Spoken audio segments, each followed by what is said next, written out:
The Book of Genesis. Genesis chapter 1. In the beginning, God created the heavens and the earth. Now the earth was formless and empty.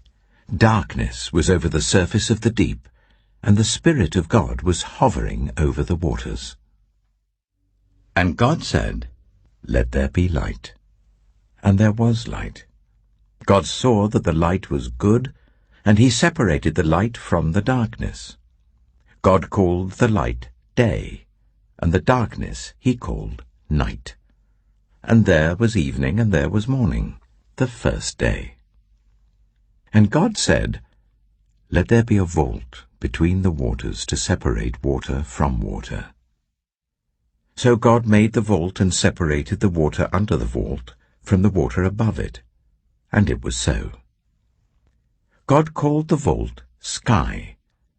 And there was evening and there was morning, the second day. And God said, "Let the water under the sky be gathered to one place, and let dry ground appear." And it was so. God called the dry ground land, and the gathered waters he called seas. And God saw that it was good.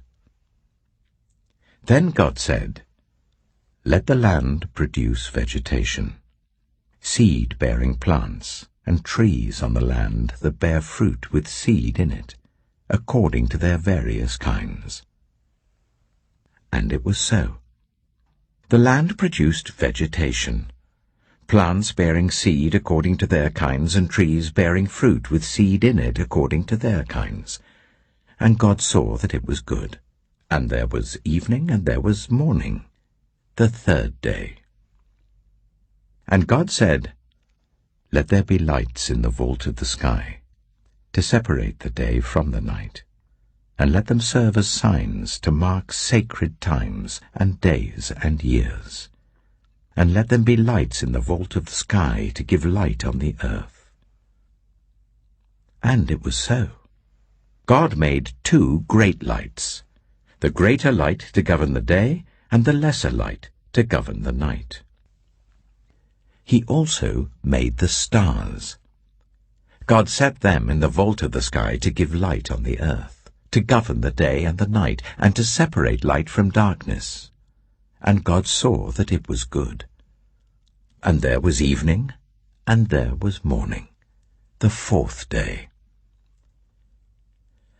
And God said, "Let the water teem with living creatures, and let birds fly above the earth, across the vault of the sky." So God created the great creatures of the sea, and every living thing with which the water teems, and that moves about in it, according to their kinds, and every winged bird according to its kind. And God saw that it was good. God blessed them and said, "Be fruitful, and increase in number, and fill the water in the seas, and let the birds increase on the earth." And there was evening, and there was morning, the fifth day. And God said, "Let the land produce living creatures according to their kinds, the livestock, the creatures that move along the ground, and the wild animals, each according to its kind." And it was so. God made the wild animals according to their kinds, the livestock according to their kinds, and all the creatures that move along the ground according to their kinds. And God saw that it was good.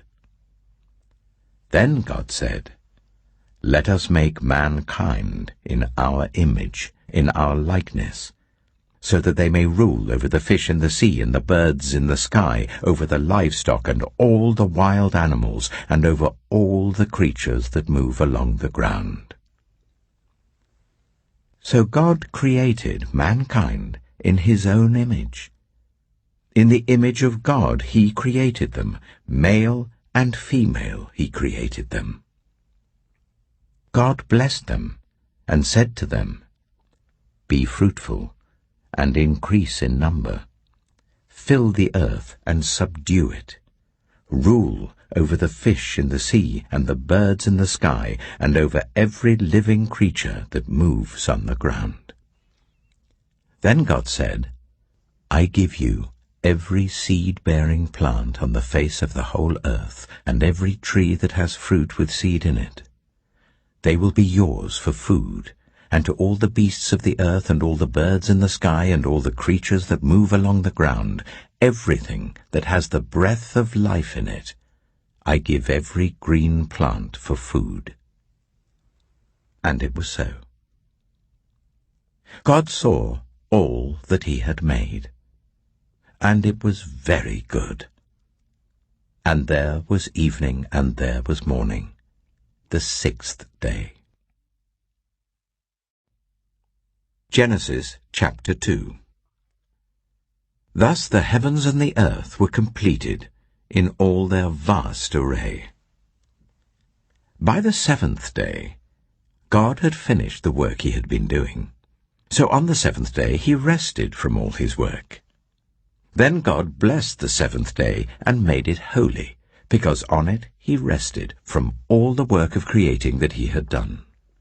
This is the account of the heavens and the earth when they were created, when the Lord God made the earth and the heavens. Now no shrub had yet appeared on the earth, and no plant had yet sprung up. For the Lord God had not sent rain on the earth, and there was no one to work the ground. But streams came up from the earth and watered the whole surface of the ground.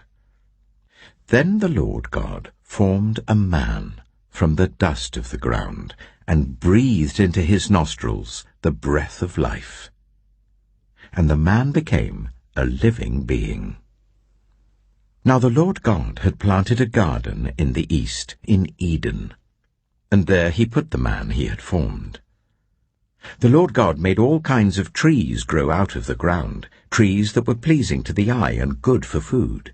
In the middle of the garden were the tree of life and the tree of the knowledge of good and evil. A river watering the garden flowed from Eden.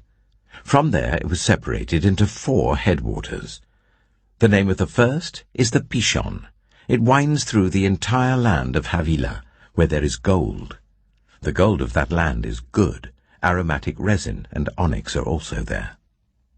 The name of the second river is the Gihon. It winds through the entire land of Cush. The name of the third river is the Tigris. It runs along the east side of Ashur, and the fourth river is the Euphrates. The Lord God took the man and put him in the Garden of Eden to work it and take care of it. And the Lord God commanded the man, "You are free to eat from any tree in the garden, but you must not eat from the tree of the knowledge of good and evil, for when you eat from it, you will certainly die." The Lord God said, "It is not good for the man to be alone. I will make a helper suitable for him." Now the Lord God had formed out of the ground all the wild animals and all the birds in the sky. He brought them to the man to see what he would name them, and whatever the man called each living creature, that was its name. So the man gave names to all the livestock, the birds in the sky, and all the wild animals.